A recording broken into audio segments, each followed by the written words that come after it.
हुकूमत ने पेट्रोल की फी लीटर कीमत में 10 रुपये की कमी कर दी। 1 लीटर लाइट डीजल की कीमत में 10 रुपये और हाई स्पीड डीजल की कीमत में 7.5 रुपये कमी का ऐलान।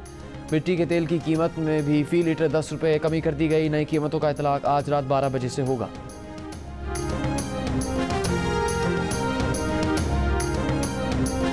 हुकूमत ने तवानाई की बचत का कौमी हंगामी प्लान तैयार कर लिया, जिससे मुल्क को सालाना 262 अरब रुपए की बचत होगी। बिजली चोरों के खिलाफ क्रैकडाउन भी फैसला। निजी और सरकारी इमारतों को शमसी तवानाई पर मुंतकिल करना भी प्लान का हिस्सा।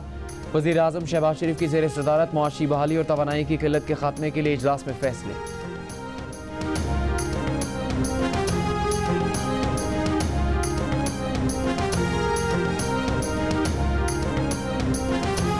Nowshahr Feroz motorway corruption case में FIA ने मफरूर DC ताशफीन आलम के बरादर निस्बती को गिरफ्तार कर लिया। रऊफ अली ने ताशफीन आलम की जानिब से 10 करोड़ रुपए की मनी लॉन्ड्रिंग किए जाने का एतराफ़ कर लिया। FIA हुकाम ने ताशफीन के बरादर निस्बती रऊफ के मोबाइल फ़ोन से अहम डेटा तहवील में ले लिया।